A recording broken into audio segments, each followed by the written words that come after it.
Hello.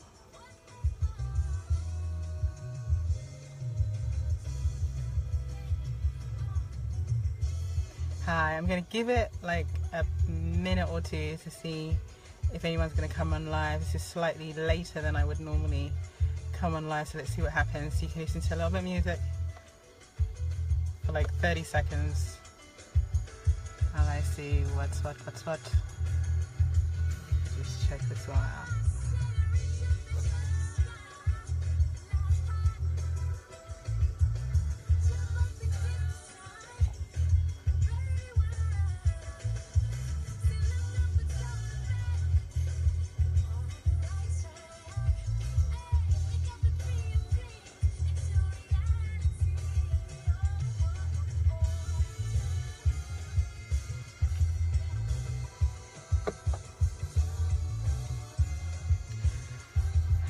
Hi, lovely entrepreneur.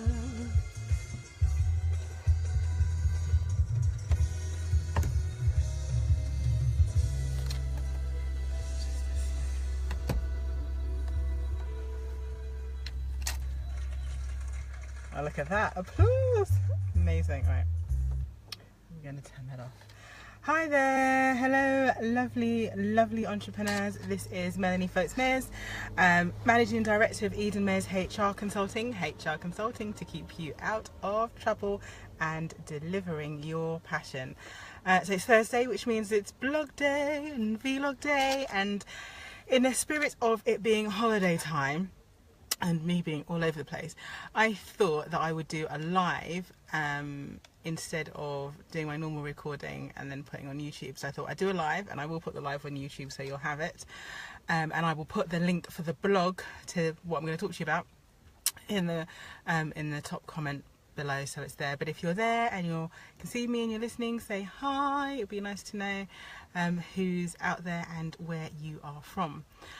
So it is August, which depending on the type of business you are, depending on how seasonal your business is typically a bit of a quiet month. Lots of people are on holiday, they take a little break at some point, so hopefully it means that you have a bit more time to think about yourself, a bit more time to do some planning, a bit more time to assess how you've gone so far. I literally just saw this scary thing on Facebook that was like, do you know it's only 4 months till Christmas? Like, yeah, don't really want to think about that right now, but it's true. We are nearly, we're more through the year than we are at the beginning of it, so it's good to have a bit of a think around what we're doing. So to that end, this month, for the month of August, our focus is on leadership. So as you're aware, we do, as well as all the HR support and contracts and documentation, all that great stuff that we do, we also deliver sort of leadership and training and development and some coaching and around those skills, because those are essential skills for building your business and for building your teams. And so some of the questions that I've had, I figured I'd put them into the blogs for this month, and then obviously you can always ask any additional questions, and I'll try to make sure that I address them as we go through. I would say I'm in my car today. The reason why I'm in my car is mainly because I've been running up and down. I was going to do something outside in a beautiful park, because I'm in Hackney and Victoria Park is beautiful, but it is so windy it was just not possible, which is why I'm sat in the car instead. So without further ado, let's talk about leadership. So as you saw, the tag that I put onto this live video was, are you a leader or a follower? Now, as an entrepreneur, even if you don't think that you're a leader, you have to be a leader. You have to have been a leader in order for you to decide that you were going to start your business, that the fact you had to go it alone, that you had to convince your family, your friends, if you had funders, you had to compel them to understand that your business was a going concern, it was going somewhere, it's gonna make some money, it's going to make a difference, it's gonna make an impact on the community, on the world, and take them with you.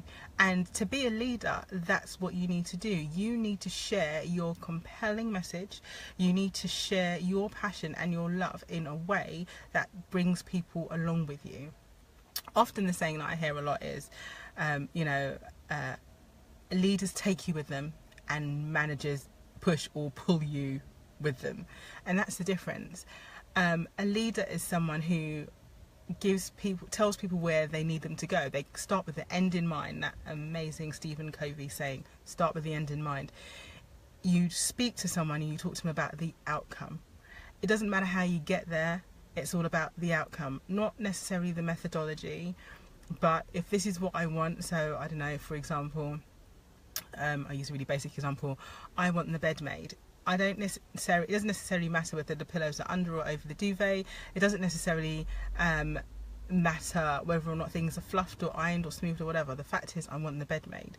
All you have to do is start with the end in mind. If you're a leader, you start with the end in mind. That's what you say. I need you to do this thing. You think about how you're going to do it, and you empower people to get that stuff done. You empower people to work out how to solve the problems. There's a problem, you ask them, okay, what's the solution? Whereas a manager generally, has that responsibility of the task and is going to say, have you done, did you fluff the pillows? Did you shake out the duvet? Did you smooth it out flat? Did you make sure it was aligned, that it was aligned to the end?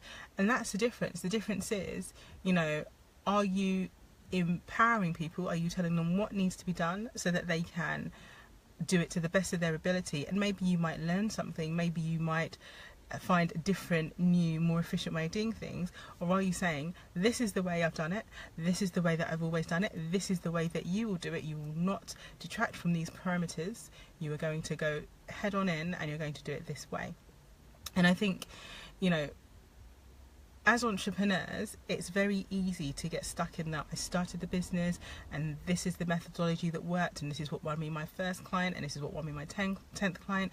So this is the way it's going to do. And when you recruit people into your team or you look at the way you're outsourcing your work, you don't start with the end in mind. You're just saying, this is the process. I want you to follow this process because this is a process that works.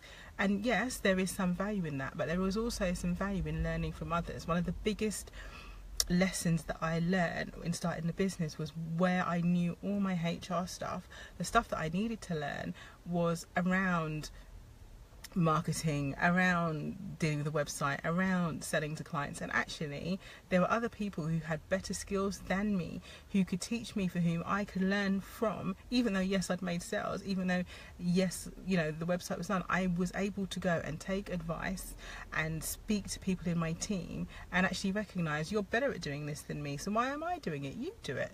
In fact, you do it, you take it, you run with it, and if there's something that you think needs changing, come and tell me. If you tell me I think that page is a bit rubbish, fine. If you think that I could do better, if you think, oh, I need to get some more images done, whatever it is, that's a good thing. It's a good thing to have people in your team who can do stuff for you that mean that a beautiful month like August, when you want to go on holiday, you're not worried about if your business is going to stop, because you have people that you trust to get on with and to do the work.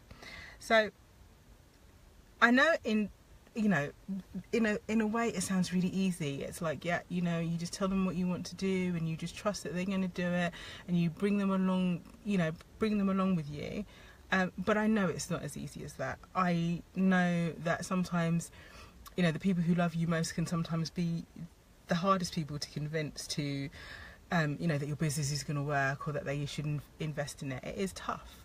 And also it's tiresome. It takes time. It takes time to teach someone how to do something, but it takes even more time to allow them to learn in their own way.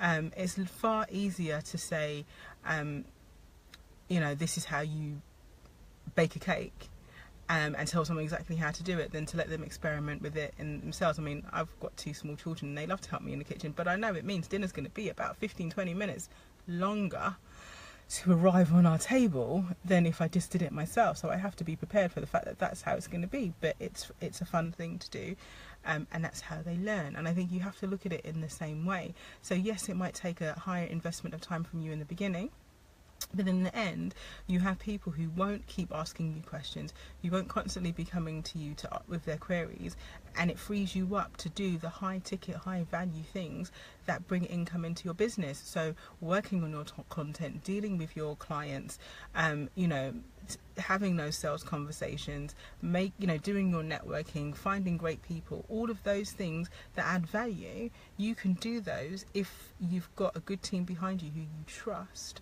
that will start with the end in mind. They know what your end is, and so they can work towards it. So I just wanted to share like a couple of behaviours, and then next week on the blog I'm going to take sort of 2 or 3 and I'm going to talk about them in detail around how you develop those behaviours for yourself, and you know, how you deal with the frustrations, because there are positives and negatives to everything. So we're going to do that as we go through the month. So a few things that I wanted to talk about were around the behaviours. So one of the good things that leaders do is they coach their staff. So as I was saying again, rather than telling someone how to do something, you have that coaching conversation. So you talk to them about, what would you do? How do you think we should address it? So you get them to come up with what the solution should be, and you support them through talking through the process. Oh, I'm not sure what happened there. My phone rang, so I'm not sure if you got blocked or not. It seems like it's still working. I'm still live. So I talk about coaching. The other thing is to think about about the term of speech that you use. So talking about we, this is what we need to do, this is what we need to achieve, this is where we are heading, rather than using I. You need to think about how you reward people for what they're doing. So you're giving them credit, you're giving them good feedback. So it's not just about the remuneration, but also that they know they're highly thought of, they know the reputation that they have, that you speak highly of them, that you give them, you know, often I sometimes speak to people who say, well, you know, I hear my boss on the phone and he's talking about stuff, the work that I've done, as if he's done it, is not giving me any props at all. Nobody knows that it's me, nobody knows that I've been doing all of this amazing stuff. It's about giving them the props, giving them that opportunity, letting them their light shine. Also about asking for opinion. So a good leader will ask, won't always assume they know the answers, but will ask and have a discussion around it. That's another good thing to do. And the other thing is about generating enthusiasm. So rather than having people working out a fare, having them working because they're passionate, because they understand what the end game is, because they understand what the focus is of the business. Now, I've spoken before about, you know, when I talk about talent management and how you set objectives and around, you know, making sure that everyone in the organisation knows where you're heading. That's a great leadership quality, to ensure that everyone in your organisation knows the end goal and knows how the role that they do helps the organisation to achieve those end goals. Now, you can be a leader and you could not have one member of staff reporting to you. That's not, you don't have to be employing staff to be a good leader. The point is, as an entrepreneur, you will always have to work with others. You will always have to engage with others. If you're a wedding planner, you will have all of these vendors that you need to coordinate. If you are if you run a shop, you'll have all of your suppliers that you need to speak to, you'll have your landlord for your rent, you'll have all of these different people that you need to speak to, that you need to get on with. And the point is, if you can build a good rapport, if you can communicate effectively what it is that you're doing in a wonderful, passionate way, and lead them to the right decision, lead them to, you know, getting you to pay a little less rent, or lead them to making sure everything's delivered on time and that they've dotted all the I's and crossed all the T's. All of those things work in the benefit for your business and for your client, and ultimately your bottom line.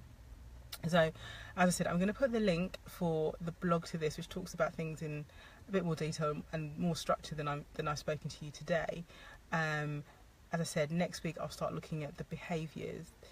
If you have any questions about leadership, about management, just put them in the comments below and we will respond to you. But apart from that, have a lovely day, lovely rest of the day. Be productive. There's only one more day till Friday, one more day till the weekend. Take care, and I'll see you all soon.